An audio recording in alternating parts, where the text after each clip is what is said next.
Hello बच्चों, मैं अमित सेन। पिछले टर्न पर कक्षा 12 में अपन लोगों ने पहला चैप्टर का पहली एक्सरसाइज लगाई थी, फर्स्ट डे, जिसके अंतर्गत हम लोगों ने संबंध के बारे में पढ़ा था। अब संबंध के आगे की जो चीजें हैं वो आज अपन लोग सीखेंगे। सबसे पहले बात करते हैं, अपने पास है संबंध। पढ़ चुके हैं अपन लोग क्या होता है संबंध। संबंध और रिलेशन, जो एक संख्या का दूसरी संख्या से x का y से संबंध होता है, उसको हम लोग क्या कहते हैं, संबंध बोलते हैं। ठीक है। अब संबंध, अगर कोई अपना संबंध है इस प्रकार से, अगर अपन क्रमिक युग्म के रूप में लिखें तो संबंध r जो है इस प्रकार होता है, पहली x, y, इस तरीके से। ठीक है। तो पहली संख्या होती है x और दूसरी संख्या होती है y। इसमें x और y कुछ भी बिलोंग्स कर सकते हैं। x बिलोंग्स टू n हो सकता है, y बिलोंग्स टू भी n हो सकता है।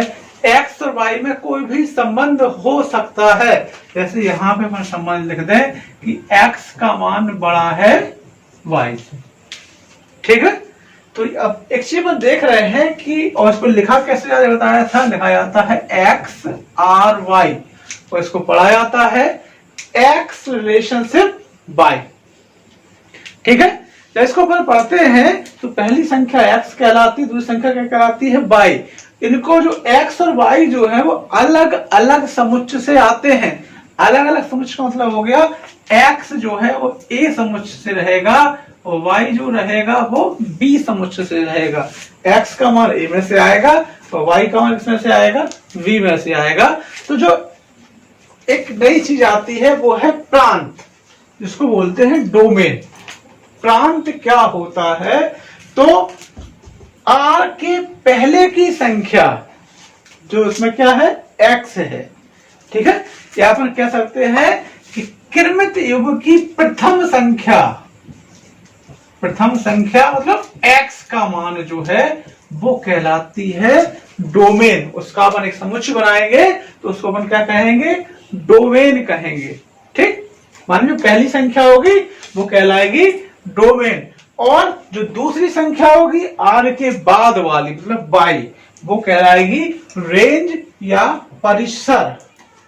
द्वितीय संख्या या बाद वाली संख्या इसको बोलते हैं, या इसको अपन कह सकते हैं क्या, y, वो कहलाएगी अपनी परिसर। ठीक।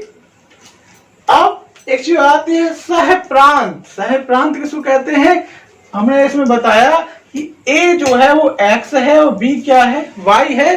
तो b समुच्चय के जो अवयव रहेंगे, किसके अवयव, b समुच्चय के जो अवयव रहेंगे वो कहलाएंगे सहप्रांत। क्या कहलाएंगे, सहप्रांत। लास्ट में अपना आया प्रतिलोम संबंध, इसको लिखा जाता है r इनवर्स करके। ठीक है। इसको अपन दूसरे तरीके से समझते हैं। मान लिया एक संबंध है r, और r में कुछ संख्याएं लिखी हुई हैं।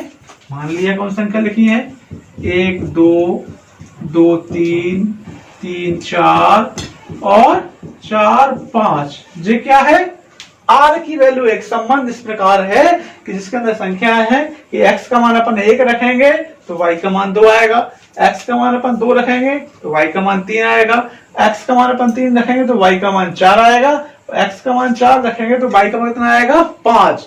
सबसे पहले अपन इससे निकालते हैं डोमेन। डोमेन मतलब क्या बताया था हमने, इसकी जो पहली संख्या होती है वो डोमेन कहलाती है। तो पहली संख्या कौन सी है इसमें, 1। इस वाले में पहली संख्या कौन सी है, 2। इस वाले में पहली संख्या कौन सी है, 3। और लास्ट वाले में पहली संख्या कौन सी है, 4। तो डोमेन क्या हो गया, 1 2 3 और 4। फिर बात करते हैं रेंज। रेंज या इसको बोलते हैं परिसर। तो रेंज का मान क्या निकलेगा, जो बाद वाली संख्या है वो कहलाएंगी रेंज। तो इसमें रेंज क्या है, 2 3 4 और 5। देखो इसमें क्या है, 2 3 4 और 5। समझ आया, ये क्या लिखी है बाद में, तो ये हो गई रेंज। अब बात आती है इनवर्स या प्रतिलोम संबंध की। प्रतिलोम संबंध क्या होता है, जब इसी संख्या का अपन इनवर्स जब निकालेंगे तो इसमें इनवर्स में होता क्या है, x वाली संख्या y की जगह आएगी और y वाली संख्या x की जगह आ जाएगी। तो यहाँ बदल जाएगा, यहाँ पे मान हो जाएगा कितना था, 1 2 था तो 2 1 हो जाएगा। x वाला मान y में और y वाला मान x में आ गया। दूसरे वाले में आए तो यहाँ हो जाएगा 3 2, फिर हो जाएगा 4 3 और फिर हो जाएगा 5 और 4। ये क्या हो गए, अपने प्रतिलोम संबंध हो गए। अब इन सब की परिभाषा अपन पढ़ चुके हैं। इसके बाद कल अपन ने प्रश्नावली 1A लगाई थी, आज अपन 1B लगाएंगे। 1B का पहला क्वेश्चन है, इसमें आपको मान दिया गया है, इसमें निकालना है निम्नलिखित संबंधों के प्रांत एवं परिसर ज्ञात कीजिए, लिखो। पहला क्वेश्चन है, इसमें दिया गया है, मध्य कोष्टक के अंदर लिखा हुआ है x + 1, x + 5, कोष्टक क्रॉस है, फिर 2 बिंदी रखी, इसको पढ़ा जाता है सच डेट x, फिर जो है अवयव है, ऐसे बोलते हैं बिलोंग्स टू का साइन, फिर लिखा हुआ है 2 4 6 और 8। सबसे पहले इससे अपन रिलेशनशिप बनाएंगे r क्या बनेगा, हम लोग x का मान रखते जाएंगे और y का मान निकलता आएगा। सबसे पहले देखो x का मान कितना लिया अपन ने, यहां से 2 लिया, ठीक। जो 2 वाला मान अपन इसमें रखेंगे तो क्या लिखा है, x धन 1, मतलब 2 में अपन 1 जोड़ेंगे, कितना हो जाएगा, 2 में जोड़ेंगे, 2 में जोड़ा तो हो गया 3। फिर इस वाली संख्या में क्या लिखा है, x धन 5, 2 में कितना जोड़ेंगे 5, 2 में 5 जोड़ेंगे तो हो जाएगा 7। तो फिर अगली संख्या कौन सी है, इसमें 4 है, 4 में 1 जोड़ेंगे तो हो जाएगा 5 और 4 में 5 जोड़ेंगे तो हो जाएगा 9, 5 हो जाएगा और हो जाएगा 9। फिर अगली संख्या अपनी है 6, 6 में जोड़ेंगे 1 तो हो जाएगा 7 और 6 में जोड़ेंगे 5 हो जाएगा 11। आखिरी संख्या देखो, इसमें लिखा हुआ है 8, 8 में क्या करेंगे, बोलो 1 जोड़ेंगे तो हो जाएगा 9, 8 में 5 जोड़ेंगे हो जाएगा 13।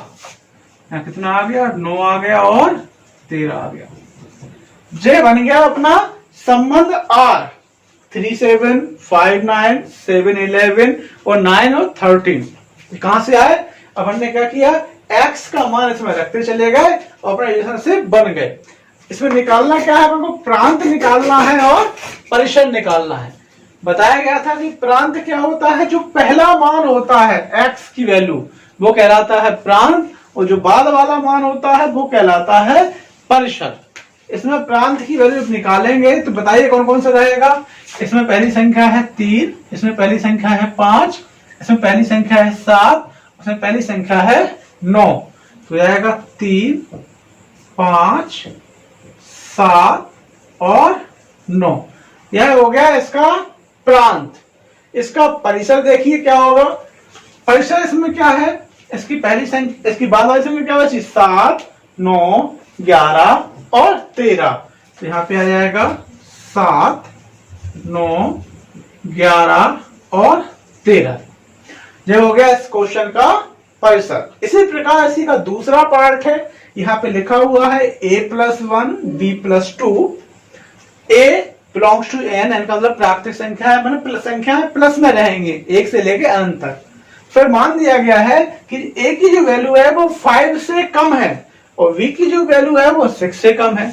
अगर a की वैल्यू 5 से कम है तो कितना होगा, a बराबर 1 2 3 और 4, तो मान तो रहेंगे 5 से कम, मतलब 1 से लेके 4 तक की संख्या है, और b का मान 6 से कम है तो आएगा 1 2 3 4 और 5।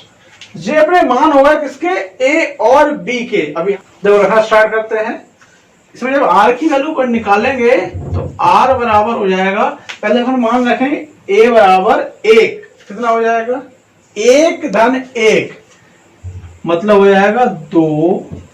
b का मान रखेंगे, पहला मान 1 ही है, कितना हो जाएगा 1 धन 2, कितना हो जाएगा 3। फिर आया 2 रखेंगे ए बराबर तो हो जाएगा 2 में 1 जोड़ा कितना हो गया 3 और फिर 2 में 2 जोड़ा तो हो गया 4।